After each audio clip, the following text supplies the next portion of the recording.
right, round 2 begins as our Friday Night Frenzy continues. Thank you guys so much for sticking with us.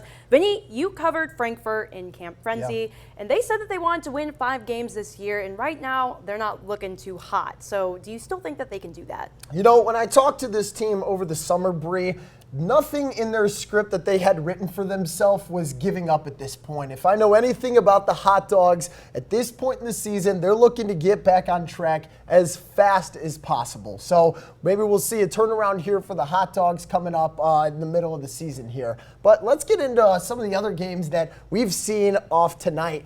Bree, can you start us off? Oh my God, Vinny, I'd love to. Thank you. It's time to see if Carroll can stay undefeated as they host Clinton Central Bulldogs. And look, we're not going to lie to you, Vin. It was Carroll's win from the start. Cougs' feet must have been on fire because their run game was hot, with Dominic Barnes and Jacoby Cox scoring the second and third touchdowns of the night.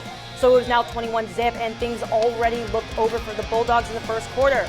But while from the outside the game was called, Clinton Central still had some fight left. I mean, shout out to Nate Wells for blocking that play and making sure his team has a chance to pounce on the ball, which they do, and now Clinton Central's in scoring position. Suddenly we have a ball game. Bulldogs wasting no time in the attack now. Quarterback Juan Angular throws, lands perfectly in Hayden Walters' hands for the Clinton Central score. Vinny, can you believe what you're seeing right now? A possible Cinderella story here tonight? That would be cut short by Carroll, specifically Keegan Ellis. I mean, the dude literally had defenders bouncing off of him on this run, and he strode into the end zone for his second touchdown of the half. Not the night, the half. Absolute beast of a player, and just like that run, the Cougars would take off and they would never look back with this game. Final score, Carroll wins 64-6. Cougars remain undefeated. Seriously, the Cougars are on a tear this year. They're winning big. They're undefeated. Do you see losing in their sights at all down the road here, Bree? Honestly, no. I don't. I don't see them losing in their sights.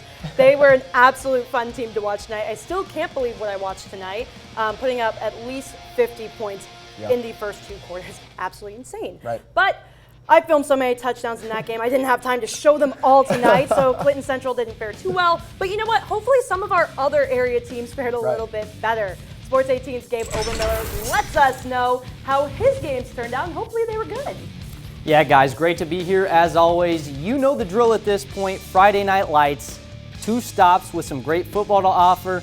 Let's not waste any time. We'll head to Monticello first. Central Catholic Knights guests at Twin Lakes tonight, and the Indians head coach Kevin O'Shea taking on his old team.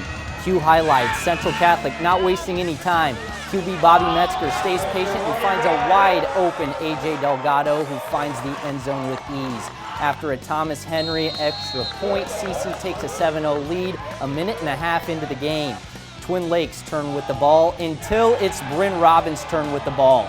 He takes it all the way back the other way for the Knights, good for a pick 6. After the Thomas Henry PAT, the turnover flag comes out for the Knights. Robbins celebrating the takeaway.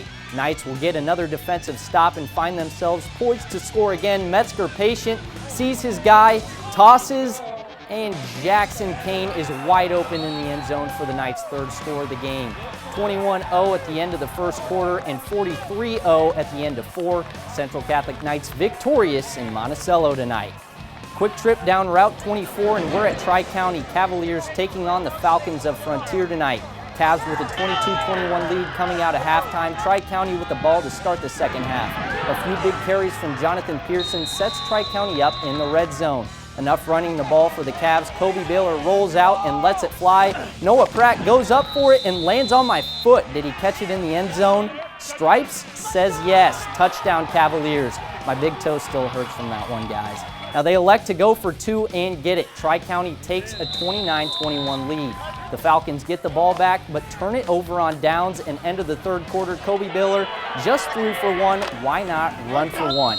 He finds the outside and sneaks into the edge of the end zone for another touchdown. Valiant effort from Frontier in the first half, but Tri-County takes it tonight, 38-21. That does it for my top plays from up north. Bree and Vinny, I'll toss it back over to you.